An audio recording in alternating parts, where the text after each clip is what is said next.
Good day everyone, I am your teacher for today, Mr. Kim Richard Garrido, and today we are going to discuss about types of learning activities in teaching science. But before we dive into the topic, let me ask you a question. Do you have any idea, guys, what are the type of learning activities in teaching science? So let me know in the comments below. So this is our learning objectives. So at the end of this lesson, students will be able to, first, understand the rule of learning activities in teaching science.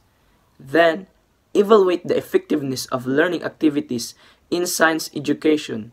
Lastly, integrate technology and innovation in science learning activities.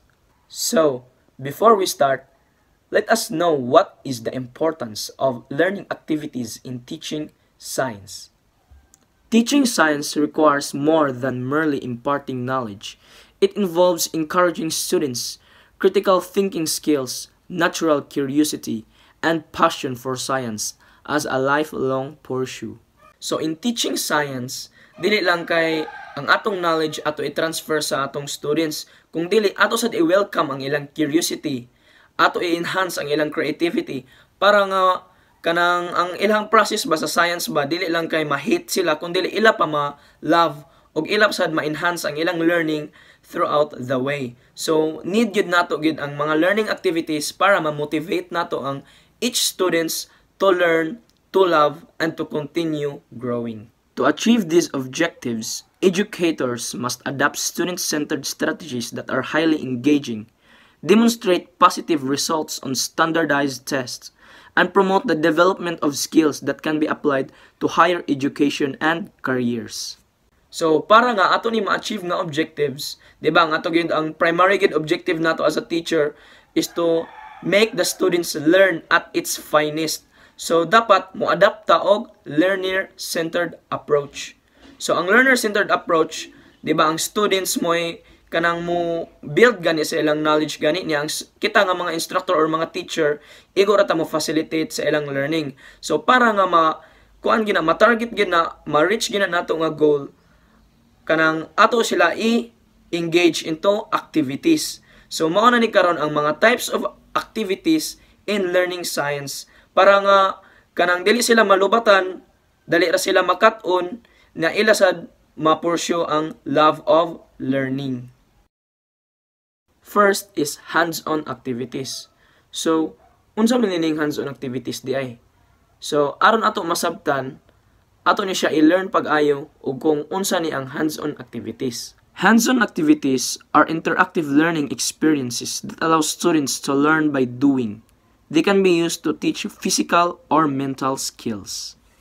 So, ang hands-on activities day guys, kay allow students to learn by doing. So, same ragi na kalang like, nakunik ra ang philosophy ni John Dewey ani nga learning by doing.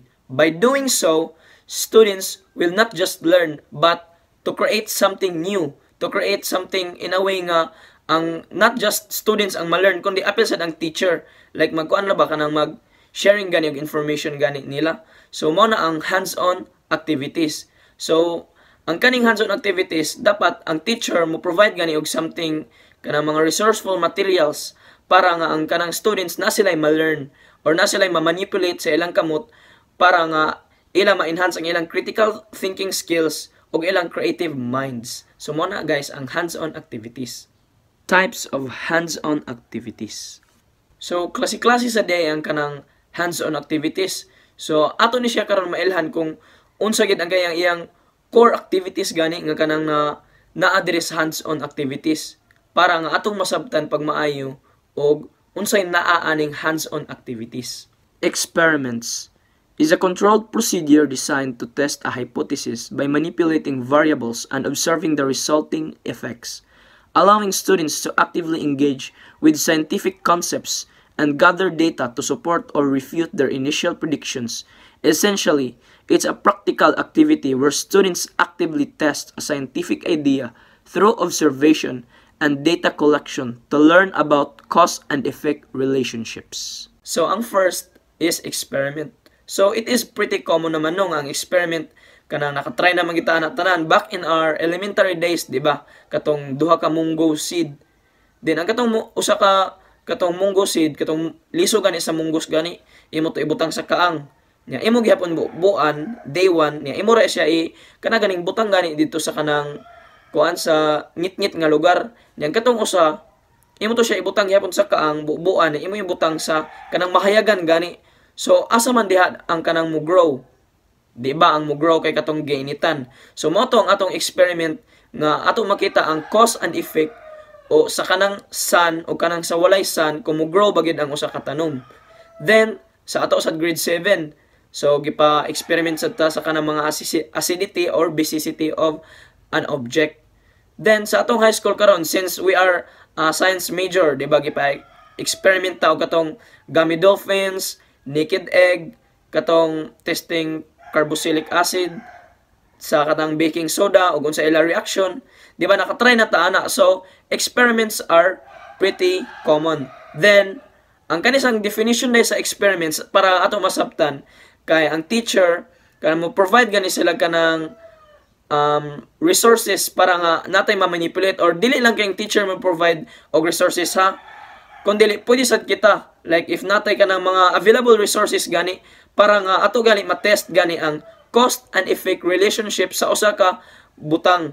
Ni ato sad ma-test ang atong hypothesis og sakto ba or dili. So mao na ang experiment, guys. Next is building and design. This is where creativity and problem solving meet science. Students use tools and materials to construct models, machines, or structures.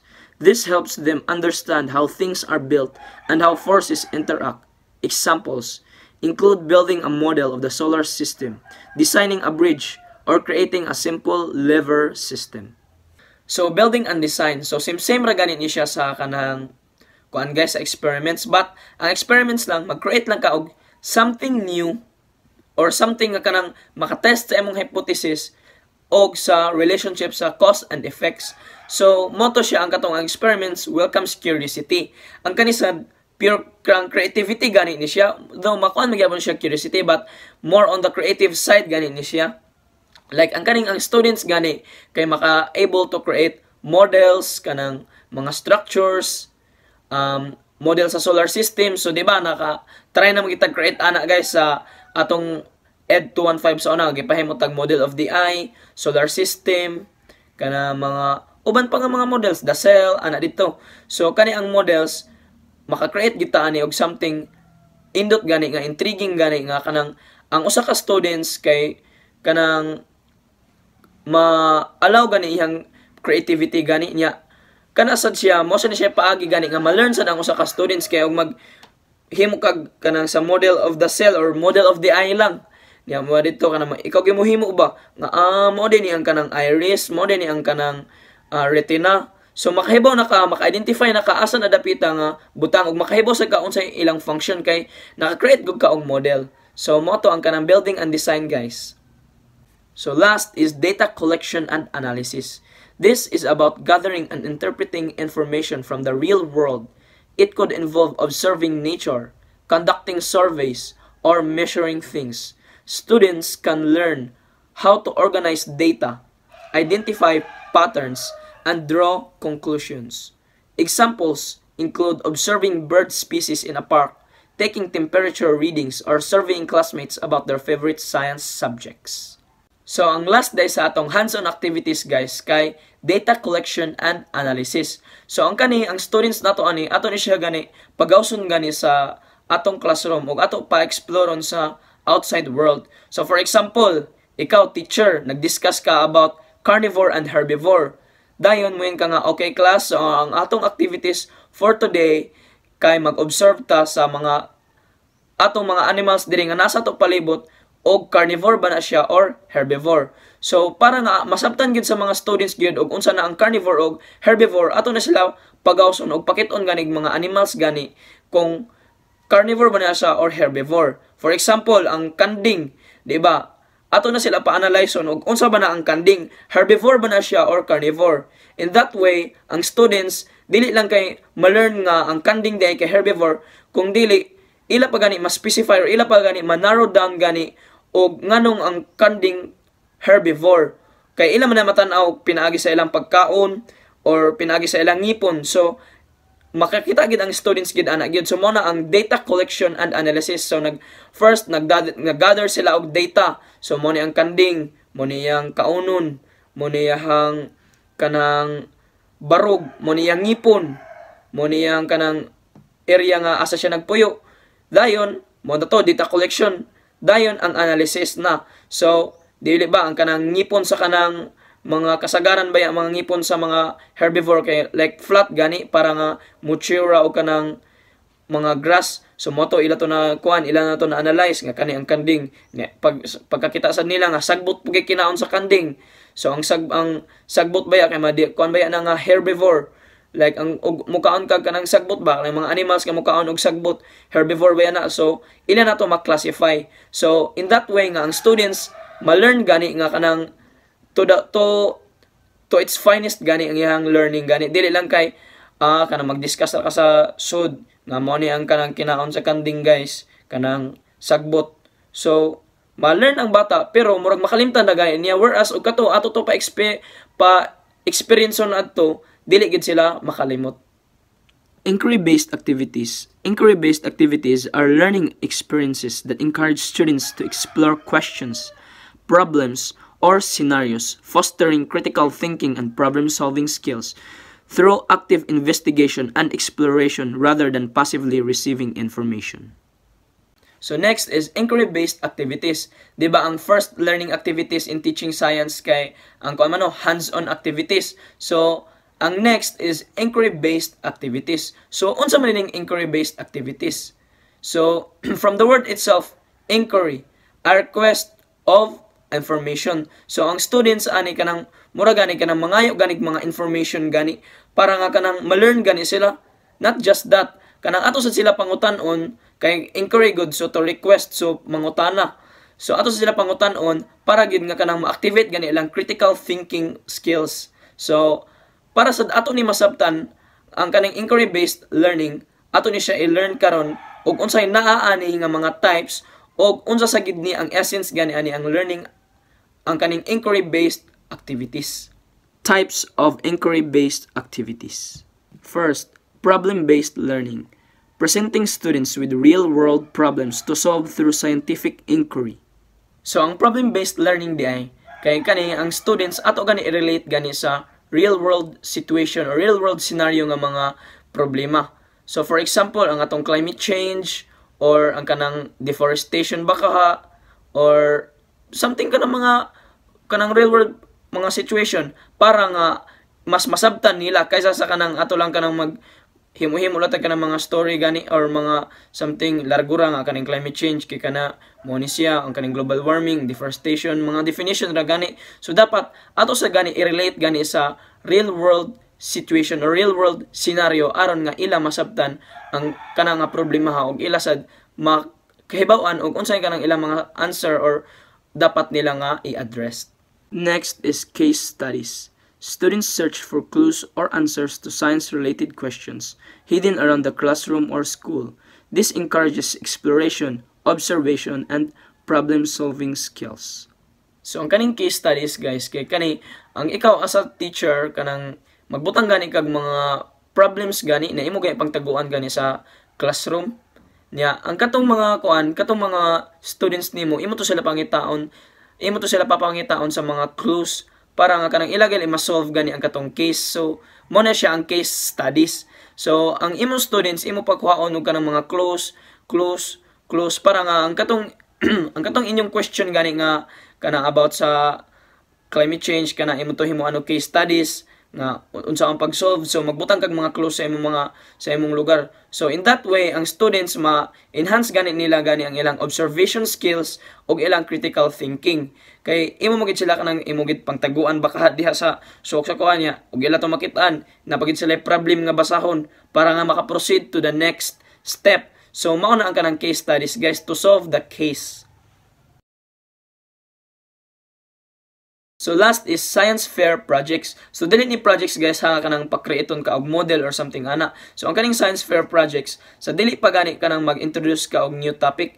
So imo siya kanang questionan gani ang mga students gani sa imong kanang sa imo pa lang i-introduce nga topic. So baytan mangutana ka nga, guys, kanang kahibom mo sa octopus, guys, ana dito ba? So kani great way ni siya nga para nga makuha ganing attention gani sa usa ka students into learning that topic. Na dayon mo kuan kag mga trivia nga, do you know that octopus has 3 hearts or something ana diha. So kana siya musamot pa gani ka interested ang imong topic niya, ang students sad ma-find it interesting sad kay mo kanang master na gud ana gud nga kuan gud nga topic gud niya kanang imos lahatagan og trivia. So mas mo kuan pa gani ilang hunahuna gani mo enhance gani nga nice gid na. So ato na siya learn na dili na sa ka maglisod gani og kanang discuss about that topic para nga mas masabtan pa, kung dili kanang mo discuss na lang kaani nga topic nya sila makamao na sila kay kanang malingaw man sila ana nga kanang activity ha, kay imo sila questionon maghatag baka kag prize nya paisa-isa sa kamot, mag true or false ka ito. So mao na ang science fair projects. So that ends my topic, guys. Any questions, clarifications, violent reactions, let me know in the comments below. So to continue our topic, let me call on Miss Bethlehem Fabroa. So good morning everyone. So to continue the discussion next is we do have the collaboration. So as we all know that collaboration is sharing knowledge or ideas towards each other, or what we call the brainstorming.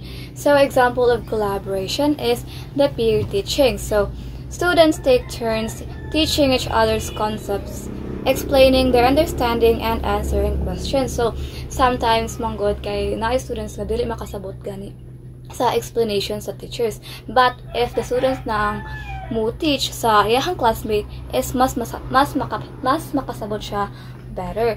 So peer teaching is kanang really important. It's really important po.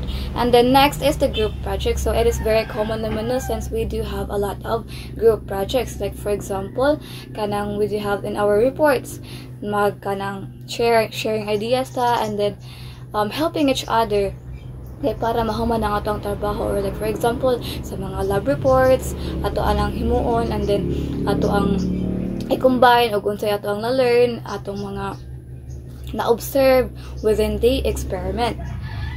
The next is the jigsaw learning. So students are divided into expert groups, each focusing on a specific aspect of a topic.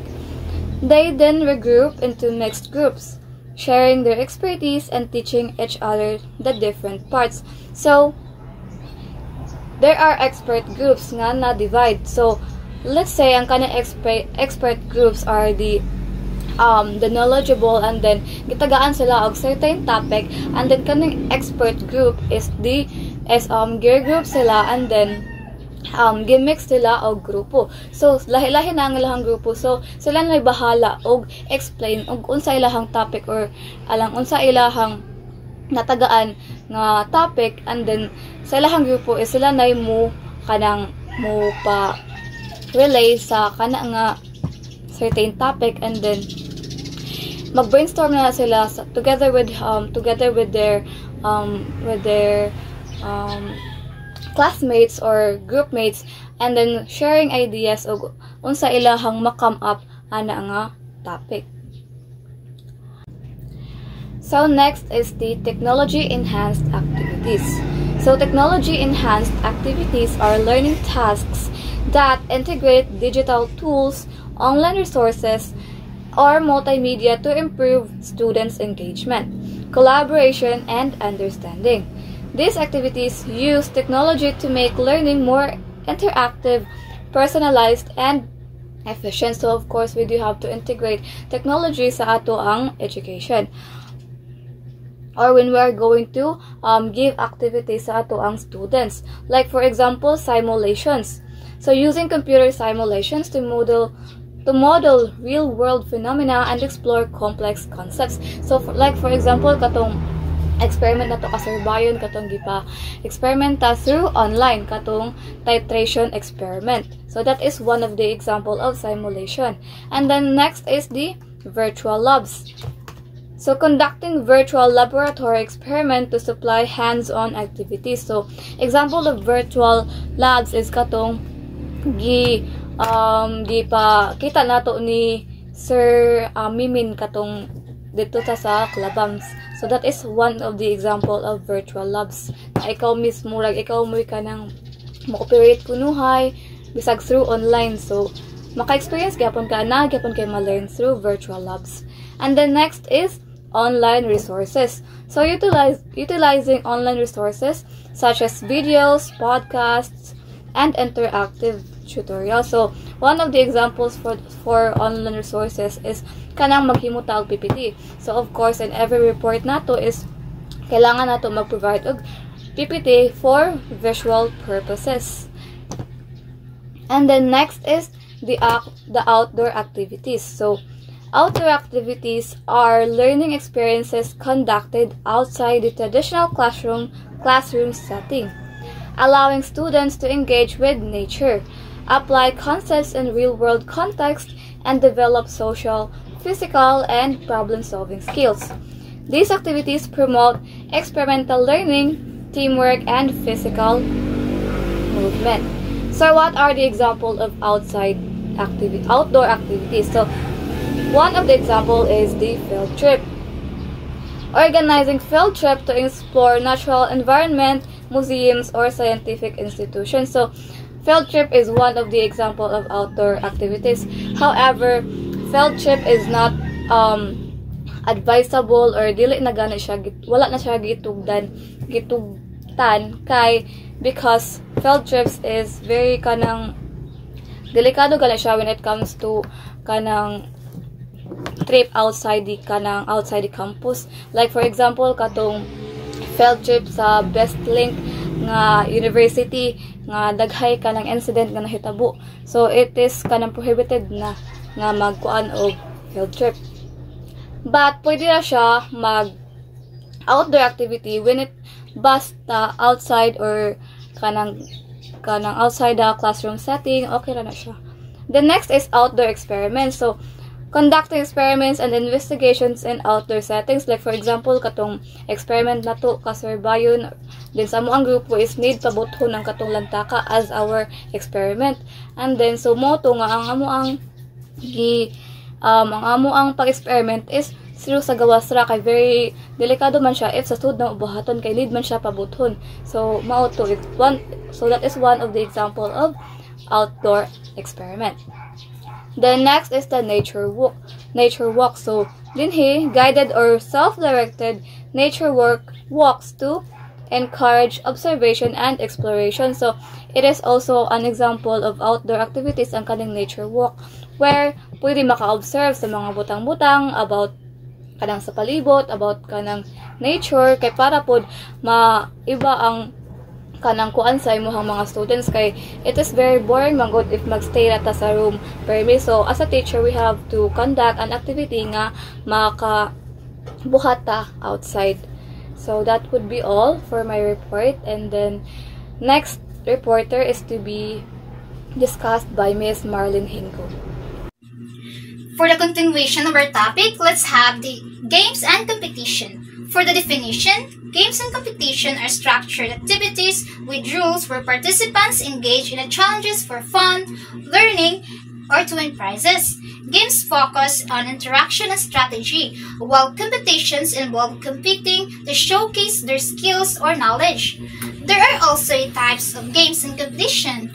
First is role-playing games. Students act as scientists or characters to solve problems and explore science. So, RPGs is a type of activities where students act as a true scientist or other roles in the game. Like for example, you are an environmental scientist. You are helping the environment free from pollution, climate change, and other ecological issues. And in connection to the differentiated instruction, students can learn more if they have the experience by doing it on their own. And also, this approach is very fun and engaging. Dili lang kay makakat-unta, but also malingaw sa ta and magamit sa ninato sa real-world setting. So, reflective activities. are exercises that helps individual think about their experiences, learning, and actions to gain deeper understanding and improvement. So aria is diri gani ma-determine sa students if asa gani ang ilang weaknesses and strength, and also ma-reflect sa nila if asa dapita ang need pa nila ma-improve.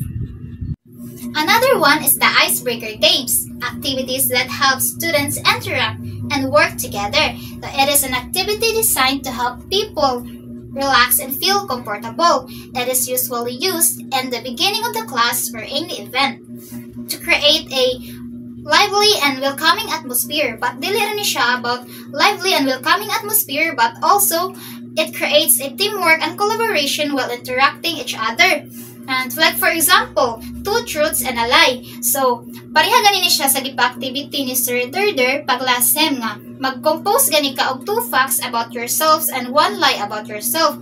And by that, it foster a connection and conversation between people who may not know each other. If sa games and competition is na types, also there is a reflective activities is na said. So, first is journaling. So, journaling is where you can write your personal thoughts and reflections about experiences to understand and improve learning. So it is sabotable naman no nga. Ang journaling, it is where you can write your thoughts, experiences, emotions, and etc. And the last one for the games and competition is science fairs, events where students present science projects and experiments. So it states here nga kanang ang science fair is interactive event ni siya nga nag-allow sa students to display their science projects and also to showcase their knowledge and talent and while doing experiments or researches. Like for example, a student is creating a volcano. Nagsagol gani siya of baking soda, which is mao na ang base, and ang vinegar is mao na siyang acid.